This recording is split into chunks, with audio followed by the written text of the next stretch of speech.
The stage had taken its toll on both car and driver. The first day in Kazakhstan will be remembered by most for its grueling nature.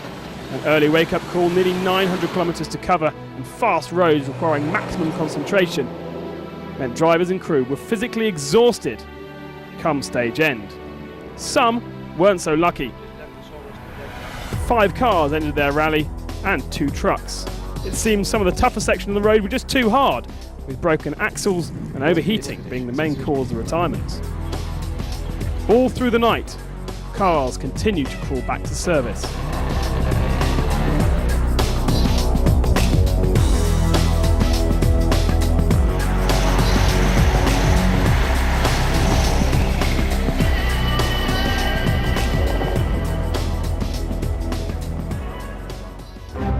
Special Stage 5 was to offer a real Dakar adventure.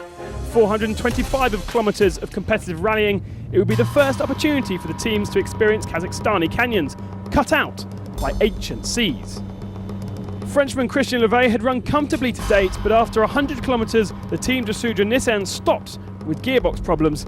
He would eventually get a tow home, but with no fast assistance on the stage, he would lose any chance of battling for 5th spot overall.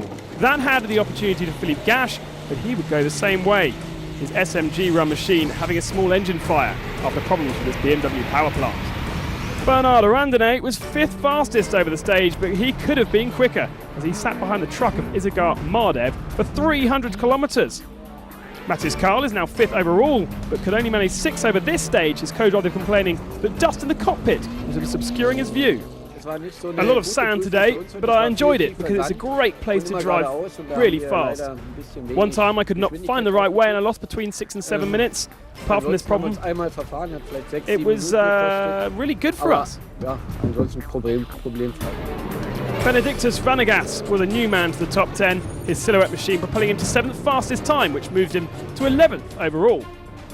Ruslan Misakov was 8th, top Russian driver. He was involved in a fantastic battle on CP1 with 5 other cars within 30 seconds of each other, and it was he who came out on top, moving up to 8th in the overall standings. Ala Kuznetsov moved into the top 10 in his Mitsubishi after a run good enough for 11th on the stage. For Jean Doncastelot, Special Stage 5 was bittersweet. He did become the top Frenchman, but also put his Mitsubishi on its roof. The cameraman asked what happened. I don't know what happened. I was reading the road book and then bang! After putting the Gulf-sponsored car back on 4 wheels, the vehicle finished the stage 8 hours down and is 29th overall. The atmosphere in the Spanish VW on this day was frosty after Sainz was passed by Alatia twice on the road. 2 navigational errors from the new co-driver Lucas Cruz put Sainz 4th over the stage and trebled his deficit to the lead. Mark Miller ran with Sainz for most of the day and followed the Spaniard into the mistake, missing a junction, losing 2 minutes. He finished the stage just 3 minutes off the lead.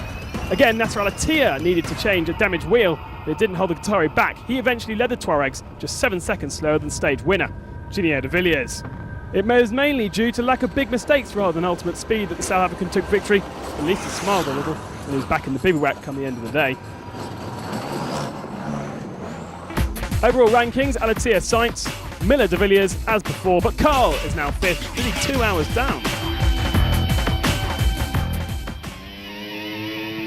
The government of Turkmenistan has been hugely supportive of the rally.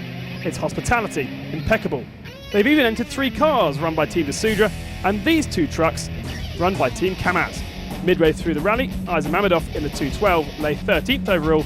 Teammate Gurbanberdi Donatorov was nearly an hour ahead in 11th.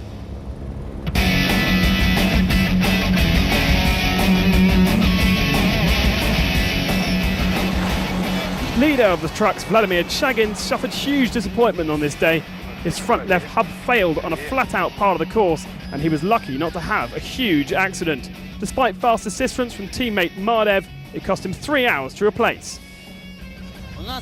I was going 150 kilometers an hour, and we lost the front left wheel, and with the hub. The wheel went off in front of the car without us, so the co-pilot went to look for it. We were lucky that the car didn't roll, because usually it happens really badly. With that wheel a kilometre down the road, it was Firdis Khabarov that inherited the lead of the truck race. Running in clean air, he impressively set the 5th fastest time over the whole stage, faster than all cars except the Volkswagens. A staggering achievement, not something De Rooij could match. He would yet again suffer with a right rear tyre failure, costing him 22 minutes to Khabarov. Alice Lepre and his Tatra truck was second over the stage, benefiting from the clean bill of health and showing he could be a factor with De Rooij. The result moved him into 3rd overall. But despite being nearly an hour off the lead of the rally, the Czech driver was still aiming for victory. Just half a stage left in Kazakhstan before we move to our 3rd country, Turkmenistan. How daunting will that be? Overall, Khabarov now leads the trucks ahead of De Rooij, Lopez in 3rd, Mardev 4th and Nikolev in 5th. It was a long night before the cars of those that had problems recovered back to the bivouac, and Yanuzen Airfield became a haven of activity. Christian Navier was circumspect about his problems in his Nissan.